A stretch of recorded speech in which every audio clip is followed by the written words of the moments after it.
You guys already know I need my coffee for the morning. What's up, guys? It's John Holmes from Instagram and YouTube, because you're watching me, of course. Today we're going to be talking about working with mechanical devices.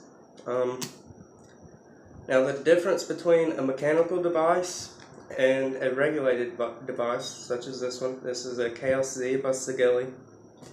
A regulated device, it has a chip in it, and what that chip does is it tells you if something's going wrong, like a circuit being short. Say you build too low and one of your coils is touching a post when it's not supposed to be, so it's going to pop up a little code that says check atomizer, usually. Now on an unregulated, it won't do that because it's a straight battery. That's all it is. It's just a battery. And there's no protection. Now, people get scared when they hear unregulated mods because of the fact that it has no protection. But as long as you know what I'm about to cover, you will be perfectly okay. Number one, no Ohm's Law. Ohm's Law is very, very important, even working with regulated devices. Although regulated can tell you, hey, you're having a short circuit problem. Hey, something's not right. Things can happen, and unfortunately, you can be in some pretty deep shit. Ohm's Law. You need to know that, so that's one. We'll go over that here in just a little bit. Number two, battery safety.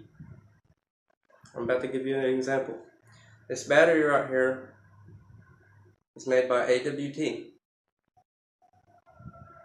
if we can get it to focus. Alright, now this battery is an 18650 and it says 40 amps. An 18650 at 40 amps. I don't think so. What this battery means is it has a pulse rating of 40 amps. That means when it pulses at 40 amps. When you click this fire button, like that, 40 amps straight.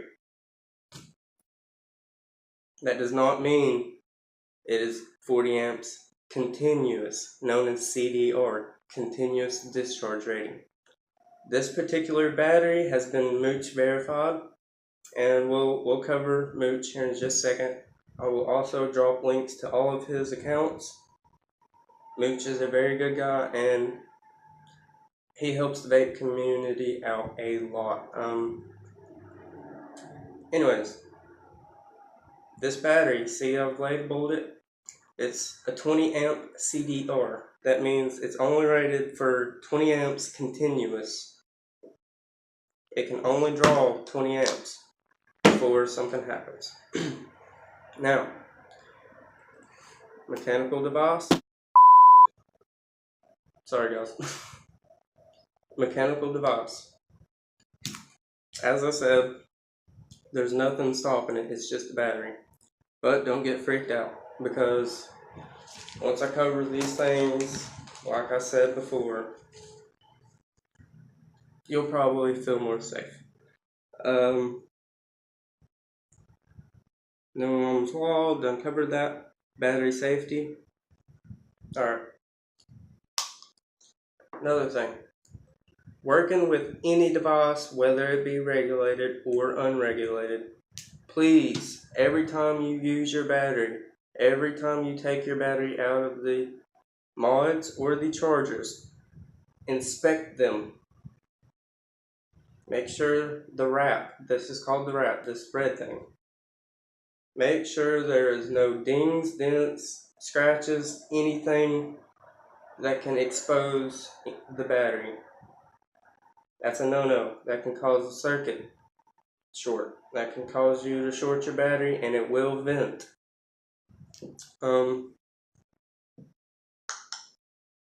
Building within your battery's CDR. Now, I just stated that the CDR is continuous discharge rate. This battery is rated for 20 amps. Me personally, I stick it around 15 amps because I don't want to push my battery to its full potential and risk venting or potentially blowing.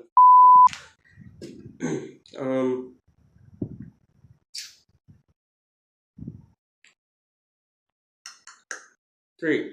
Inspect atomizers. Now I've got a few atomizers down here that I will show you.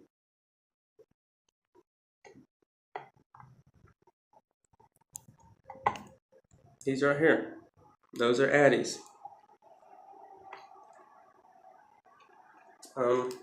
Inspect them. What you want to look for, especially building with unregulated devices. This is a hybrid. This is called a hybrid mod. It's a solid base. It's got a hole in the center for your atomizer to screw in. You want to make sure that your 510 pin is protruding. And what that means is this little gold piece right here is sticking out from where the atomizer screws in the deck. This is the deck. You want to make sure it is very, very, very, very important to make sure that 510 is protruding on a mechanical device. Because if not, you got to screw your atomizer on, you click the fire button, and you're going to short circuit the battery and it will vent.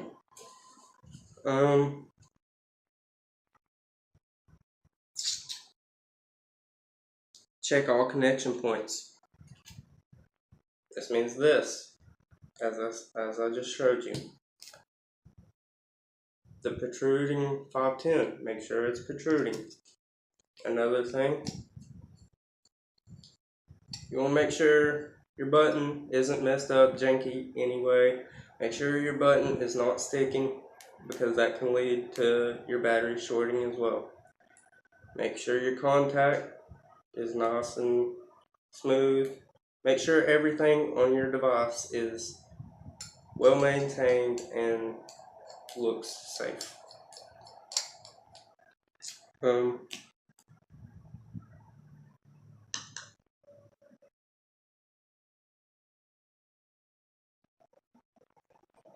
Another thing that I noted here, always clean your mods.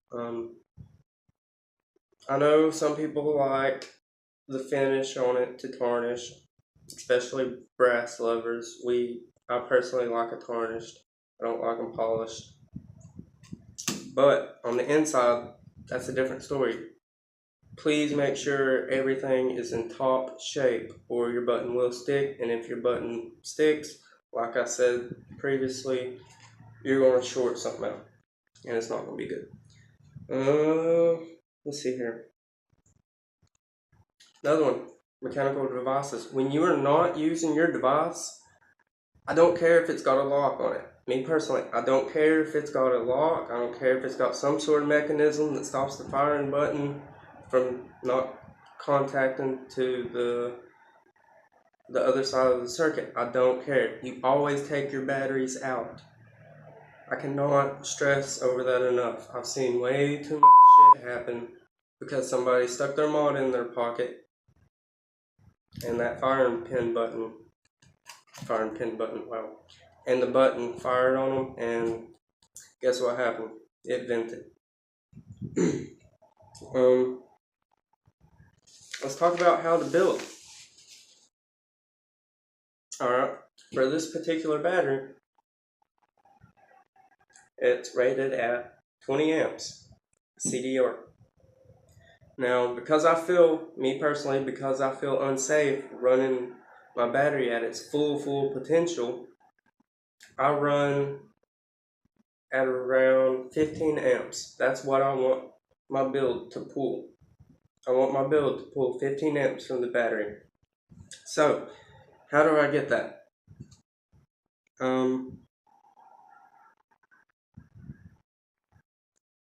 First off, preference. If you feel safe pushing your batteries, absolute CDR. Go for it. Do whatever you want to do. I just personally don't recommend it. Since I'm drawing 15 amps, that's going to be considered quote-unquote series. Series is 0.2, 0.27 and above. Anything, sorry about that. My phone died. Anyways, where were we?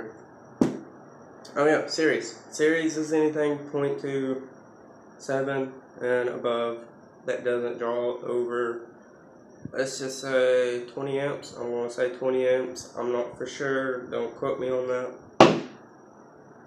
That's what I've heard, 0.27. Anyways, it's series.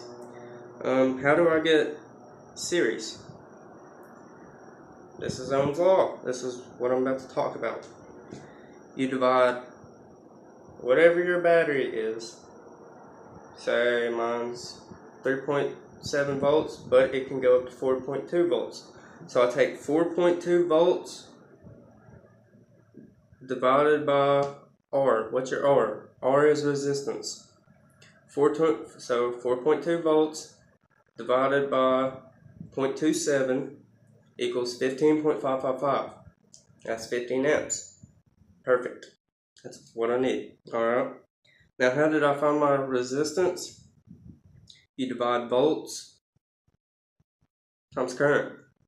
So example 4.2 divided by 15.555 equals 0.27. That's series. That equals out to about 65 watts if you were running unregulated. Alright, so I will leave a little thing on Ohm's law. I'm not going to cover Ohm's law too much today. I'll do that on another video. But I will leave something in the description to help you understand Ohm's law if you were fairly new to it. Last thing, do not build. Do not build on a mechanical device. If I personally see you, I will call you out. I will blast your name all over my social media because that is very, very, very unsafe. And the FDA's on my ass right now. I don't want to lose vaping because it helped me stop smoking. Do not build on a mechanical device. Always use either a firing tab, ohms reader, or a regulated device, since it does do pretty well at detecting your resistance. That's pretty much all I have today. That's all I'm going to cover for right now. This was just a quick little video on working with Mechs because I want to see more people with these. I want to see more people working with mechanical devices because I want to prove to the FDA that we can be safe, we can vape safe, and there's no harm, no potential harm in vaping whatsoever.